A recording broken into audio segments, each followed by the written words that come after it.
छोड़ गए। इसके साथ ही उन्होंने कहा कि प्रधानमंत्री जो कहते हैं वो करके दिखाते हैं। मुंबई की 6 सीटों पर चुनाव 5वें चरण यानी कि 20 मई को होने और बीजेपी ने पूरे दमखम के साथ यहां पर प्रचार किया है। इस हद तक कि दक्षिण से भी कुछ बड़े चेहरे और दूसरे राज्यों के मुख्यमंत्री भी यहां पर प्रचार में लगे हुए हैं। वो लगातार प्रेस कॉन्फ्रेंस कर रहे हैं और हर सड़कों पर वो उनकी उपस्थिति नजर आ रही है। इसी सिलसिले में मध्य प्रदेश के मुख्यमंत्री श्री मोहन यादव जी हमारे साथ हैं। उनसे चर्चा करते हैं कि वो मुंबई में क्या माहौल देख रहे हैं। मोहन जी, आप मध्य प्रदेश की धरती से यहाँ पर पहुंचे, आपका स्वागत है इंडिया न्यूज पर।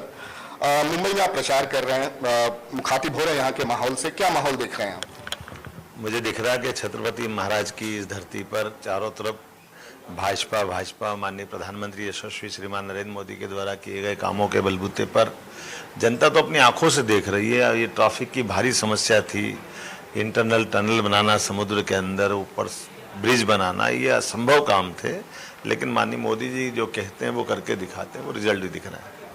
विपक्ष जो है लगातार आरोप प्रत्यारोप कर रहा है। आपसे थोड़ी देर पहले मुंबई में महाविकास आघाड़ी की एक बड़ी प्रेस कॉन्फ्रेंस हुई जिसको संबोधित कर रहे थे कांग्रेस के अध्यक्ष मल्लिकार्जुन खड़गे, और उन्होंने पहला बयान ये दिया कि महाराष्ट्र में जो सरकार बनाई गई है ये धोखे और साजिश से बनाई गई सरकार है। इस पर आपकी प्रतिक्रिया? ये धोखे या साजिश ये कांग्रेस का हिस्सा सदैव रहा है। आज़ादी के बाद से लगाकर अभी तक 50 से ज़्यादा सरकारें अगर गिराई है तो कांग्रेस ने गिराई है। ये कांग्रेस अपने कर्म को याद कर ले। 92 के समय मध्य प्रदेश, राजस्थान, छत्तीसगढ़ या मध्य प्रदेश, राजस्थान, हिमाचल जो सरकारें गिराई थी, किस कारण गिराई थी? नहीं तो गिराई थी। ये केवल अपने कांग्रेस और कांग्रेस के षड्यंत्रों के कारण से 1980 में सरकारें 9 सरकारें गिराई गई थी। तो कांग्रेस का अतीत इस टाइप का रहा, तो इसलिए जैसे दृष्टि वैसी सृष्टि। उद्धव ठाकरे कह रहे हैं कि जिस तरीके से उनकी पार्टी को नकली शिवसेना करार दे दिया गया, वो हाशिए पर चले गए, उसी तरीके से एक दिन ऐसा भी होगा कि बीजेपी आरएसएस को नकली आरएसएस बोल देगी और उसको बैन कर देगी। कितना बड़ा स्टेटमेंट है ये? उद्धव जी अपने इस शिवसेना वाले मसले में हाईकोर्ट गए, वहां से हारे, लोअर कोर्ट गए, वहां से हारे, चुनाव आयोग से हारे।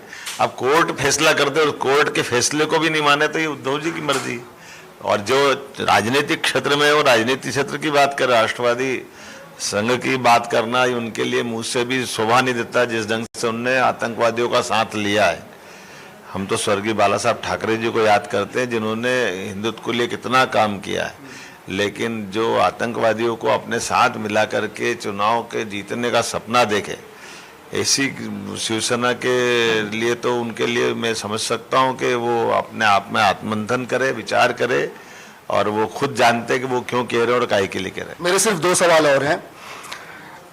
दिल्ली के सीएम के घर में एक सांसद के साथ बदसलूकी होती है, इसके बावजूद सीएम अभी तक चुप्पी साधे हुए हैं। क्या उनकी मजबूरी आपको लगती है? बहुत दुर्भाग्य की बात है। मुझे मालूम है कि ये उनके इशारे पे सारा घटनाक्रम हुआ था, और अगर वो नहीं है तो उनको स्पष्टीकरण देना था। और अपनी पार्टी की किसी महिला सांसद के साथ ऐसा होना, वो भी राज्यसभा जो उच्च सदन माना जाता, बुद्धिजीवियों का सदन माना जाता है, वो अपनी बुद्धिजीवियों की पार्टी बताते थे। लेकिन कितना पतन हो सकता है चुनाव के कारण से, ये घटनाक्रम बताता है। स्वाति मालीवाल अकेले नहीं है, बहन है पूरे देश की बहनों की इज्जत का सवाल है, और पूरे देश के पूरे सभी मतदाता कभी माफ नहीं करेंगे इनको। एक पॉलिटिकल टूरिज्म चल रहा है राहुल गांधी की तरफ से।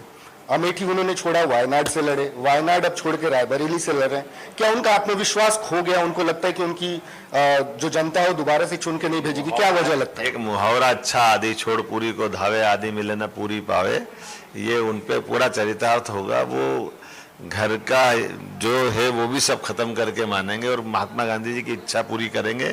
जिनने कहा आज़ादी के बाद कांग्रेस समाप्त कर दो, महात्मा गांधी जी की इच्छा को राजीव गांधी के बेटे राहुल गांधी जरूर पूरा करेंगे। लेकिन वहां तो एक इमोशनल स्पीच दिया गया सोनिया गांधी की तरफ से रायबरेली की जनता को कि मैं मेरे बेटे को सुपुर्द कर रही हूँ, संभालो। सुनता कौन है उनको? ये भारत माता के बेटे की आवाज चल रही देश भर में नरेंद्र मोदी की। यही तो बात है परिवारवाद की जो सोनिया गांधी ने पूरी की। मेरे बेटे को सुपुर्द करता हूँ, तो क्या गुलाम है बाकी लोग? अपने लोकल सांसद नहीं बनाएंगे वहां का? ये बाहर से आके थोपे हुए सांसद को कोई बर्दाश्त नहीं करेगा। इसलिए इस बात का असर नहीं, माननीय मोदी जी के काम का असर है। वो एक तरफ वो भारत का बेटा जो अपनी माँ के अंत्येष्टि से निकलकर सीधे देश सेवा के लिए पहुंचता है, वो उसी प्रकार से गौरवान्वित करता है जैसे बाकी देशभक्त लोग करते हैं। और एक तरफ ये लोग हैं जो केवल एकमात्र कारण कि हमारी सत्ता वापस बन जाए, हमारी तानाशाही फिर आ जाए, हम देश के खजाने पे कब्जा कर लें, ऐसे लोगों को जनता माफ नहीं करेगी। आपने अपने व्यस्त शेड्यूल से हमें समय दिया, इसके लिए आपका बहुत बहुत धन्यवाद। तो मोहन यादव जी जो कि मुंबई में है और लगातार अपने विरोधियों पर हमले कर रहे हैं और चुनाव प्रचार में। तो मुख्यमंत्री मोहन यादव अवैध